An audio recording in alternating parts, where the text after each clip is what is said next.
सूर्य की पहली किरण से पहले गंगा खेतों की ओर जाता है। उसके बैल उसके साथ चलते हैं। ओस से भीगी धरती चमकती है। जैसे गंगा जुताई शुरू करती है, उसका माथा उद्देश्य से तन जाता है। हाथ में बीज लिए गंगा बोता है। उसकी हरकतें लयबद्ध और निश्चित हैं, जो वर्षों की मेहनत का प्रमाण है। ग्रामीणों ने देखा, उनके चेहरे चिंता और जिज्ञासा से भर गए थे। जैसे वे पुकारते हैं, गंगा, तुम इतनी मेहनत क्यों करती हो? कभी आराम भी कर लिया करो। गंगा रुक जाता है। उसकी आंखें उसके श्रम के भार को दर्शाती हैं, क्योंकि वह जवाब देता है, आराम अच्छा है जब पेट भरा हो। दृढ़ संकल्प ने उसकी विशेषताओं को कठोर कर दिया, क्योंकि वह अपना काम फिर से शुरू करता है। गांव वालों की विनती के बावजूद उसकी प्रतिबद्धता अटूट है। अपनी विनम्र झोपड़ी के भीतर गंगा और उसकी पत्नी बैठे हैं। लगातार बारिश हो रही है।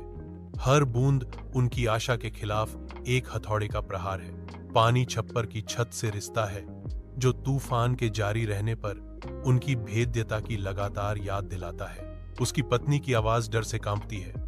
वह पूछती है, अब क्या होगा? गंगा, अगर फसल खराब हो गई तो हम बच्चों को क्या खिलाएंगे? गंगा उसे दिलासा देने की कोशिश करता है। उसकी आवाज तूफान में एक स्थिर लंगर है। डरो मत, भगवान में विश्वास रखो। वह अपनी पत्नी को देखता है। उसका चेहरा दृढ़ संकल्प का मुखौटा है। मैं कड़ी मेहनत करूंगा और निश्चित रूप से एक रास्ता मिल जाएगा। महीनों बाद गंगा का खेत लहराता है। दोपहर की धूप में सोने का समुद्र। गंगा अपनी जमीन का सर्वेक्षण करता है। खुशी के आंसू उसके थके हुए चेहरे पर बह रहे हैं। उसके बच्चे उसकी ओर दौड़ते हैं। उनकी आवाजें उत्साह से गूंज रही हैं। बाबा, हमारा खेत सोने की तरह चमक रहा है। वे विस्मय से भरकर कहते हैं। गंगा अपने बच्चों को गले लगाती है। उसका दिल कृतज्ञता से भर जाता है। धन्यवाद भगवान, मेरी कड़ी मेहनत रंग लाई। गंगा फुसफुसाते हैं। उनकी आवाज भावना से भरी हुई है।